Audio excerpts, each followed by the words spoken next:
د توازن نظریه څنګه او څه وخت رامنځته شوه؟ سره له دې چې هیڅ ډول امکانات هم نه درلودل څو یوه رسنۍ جوړه کړو، ځکه موږ کافي ظرفیت درلود، موږ په دې پوهېدو چې څه باید وکړو، ولې دا چې امکانات هم نه وو، دا مسله موږ ډېره عادي وګڼله او موږ ویل چې نه، موږ په خپل ظرفیت باندې موږ کولی شو کار وکړو. که دا راته ووایي چې د توازن اصلي ماموریت یا هدف څه دی؟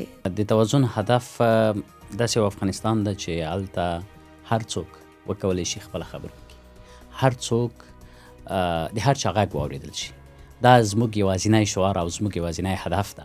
اگرچه پوشش مسائل جهانی شاید کار بسیار دشوار نباشه، ولی پوشش مسائل مرتبط به افغانستان او هم در فضای شدیداً سانسور شده افغانستان بسیار کار مشکل باشه. همکارایتان در افغانستان چگونه کار میکنن؟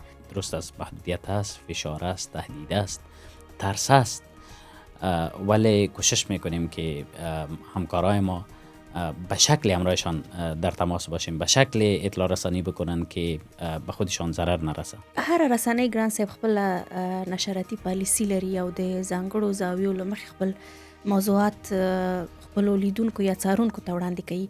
د توازن زاویه څه ده؟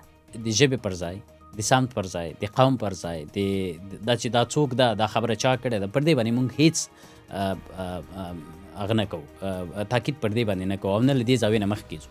زموږ ټول کار پر دې مخ ته ځي خبره څه ده، موضوع څه ده، یعنی موږ له مسائلو سره د برخورد له مخې نه مخکې ځو.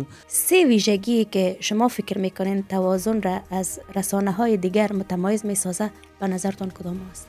تعهد ما پابرجاست، اراده بسیار محکم داریم و تعهد کردیم و بازم تازه میکنیم که با کار اطلاع رسانی خود ادامه میدیم.